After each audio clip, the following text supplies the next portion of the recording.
నా ప్రత్యేక ధన్యవాదాలు. ఈరోజు రాష్ట్రీయ ప్రజా కాంగ్రెస్ పార్టీ ఒక రాజకీయ పార్టీ అని చెప్పుకోవడానికి ఎంతో గర్వంగా చెప్పుకుంటాం. కారణం ఏంటంటే మన పార్టీ సెక్యులర్స్ కానీ రాష్ట్రీయ ప్రజా కాంగ్రెస్ పార్టీ కానీ ప్రజా సమస్యల మీద ప్రతి వారం కూడా వారాంతం సమావేశాలు నిర్వహించుకుని ఆ సమావేశంలో చర్చించుకునేటువంటి విషయాల్ని ప్రభుత్వానికి తెలియవచ్చే విధంగా ఒక శాసనసభ్యుడి పార్లమెంటు మెంబరు కూడా చేయలేనటువంటి పనులు ఈరోజు రాష్ట్రీయ ప్రజా కాంగ్రెస్ పార్టీ అనేక సమస్యలకు పరిష్కారం చూపించినటువంటి ఘనత రాష్ట్రీయ ప్రజా కాంగ్రెస్ పార్టీ. అలాగే 2027 పుష్కరాలు వస్తున్నాయి. గత పుష్కరాలకి చంద్రబాబు నాయుడు గారు ఈ రాజమండ్రిలో కొంతమంది సలహా మేరకు అత్యుత్సాహంగా ఈ రాజమహేంద్రవరం అని నామకరణం చేసేసి వెళ్ళిపోయారు.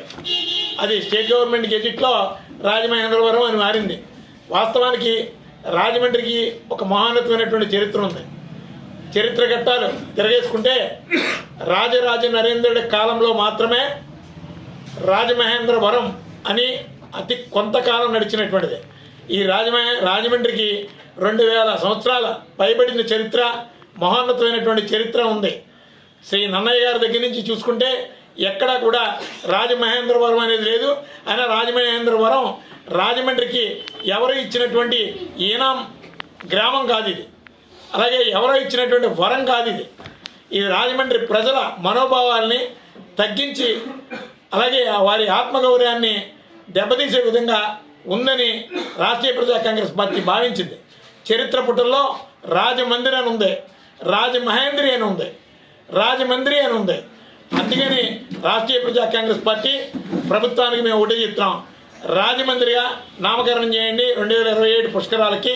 ఆ పుష్కరాలకి రాజమండ్రి ప్రతిష్టనే, రాజమండ్రి పేరు మార్చి రాజమహేంద్రవరంగా ప్రతిష్టను పాటు చేశారు. అలాగే ఇప్పుడు వచ్చే పుష్కరాలకైనా సరే రాజమండ్రి ప్రగతిని, రాజమండ్రి ప్రతిష్టని కాపాడమని చంద్రబాబు నాయుడు గారికి రాష్ట్రీయ ప్రజా కాంగ్రెస్ పార్టీ నుంచి విజ్ఞప్తి చేస్తాం. అదేవిధంగా రాష్ట్రీయ ప్రజా కాంగ్రెస్ పార్టీ ఈరోజు మేము ఒక విషయం చెప్తాం. ఈ రాజమండ్రిలో మున్సిపల్ కార్పొరేషన్ ఉంది. మున్సిపల్ కార్పొరేషన్ చుట్టూ అసాంఘిక శక్తులు, అలాగే యాచకులు, అలాగే కూతవేటి దూరంలో న్యాయ సముదాయాలు, కోర్టులు, ఒక పక్కన పోలీస్ స్టేషన్, ఒక పక్కన మున్సిపల్ కార్పొరేషన్, ఒక పక్కన సబ్ కలెక్టర్ ఆఫీస్. రాజమండ్రి నడిబొడ్లో యాచకులకి కేంద్రంగా మారిపోయింది. వాళ్ళకి ఒక షెల్టర్ జోన్స్ పెట్టి ఈ యాచకులు అసలు ఎవరు, ఎక్కడి నుంచి వస్తున్నారు, అసలు వాళ్ళంతా నిజంగా యాచకులేనా? ఈ రాజమండ్రిలో ఘోరాతి ఘోరంగా ఈ గంజాయి ప్యాకెట్లు దొరుకుతున్నాయి, చిన్నపిల్లలకు కూడా ఇచ్చేస్తున్నారు. దీని మీద ఒక మానిటరింగ్ లేదు.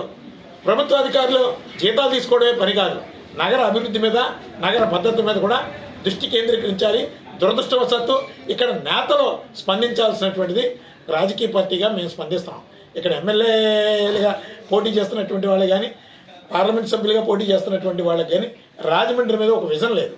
విజన్ లేకపోవడానికి కారణం మేము స్థానికులు అనే ఒక ఫీల్ వాళ్ళు ఎవరికీ లేదు. ఈ రాజమండ్రిలో పుట్టి పెరిగినటువంటి పార్టీ, ఈ రాజమండ్రి ప్రజల మనోభావాలు ఆలోచించేటటువంటి పార్టీ. ఈ రాజమండ్రి అభివృద్ధి, భద్రతా, సంక్షేమం అనేది రాష్ట్రీయ ప్రజా కాంగ్రెస్ పార్టీ కావాలని చెప్పి మేము సుమారు 27 సంవత్సరాలుగా రాజమండ్రి కేంద్రంగా మేము అనేక ప్రజా పోరాటాలు చేస్తాం. కానీ ప్రజల్లో మార్పు వస్తుంది. ఖచ్చితంగా రాబో రోజులు రాష్ట్రీయ ప్రజా కాంగ్రెస్ పార్టీకి మంచి భవిష్యత్తు ఉంది. ఈ రాజమండ్రి ఈ రాష్ట్రంలో కాదు దేశంలోనే ఇంత గొప్ప మహానగరం ఉంది అని చెప్పేటటువంటి అవకాశం రాష్ట్రీయ ప్రజా కాంగ్రెస్ పార్టీతోనే సాధ్యం అని చెప్పి ఈ సందర్భంగా తెలియజేస్తూ సెలవు తీసుకుంటాం.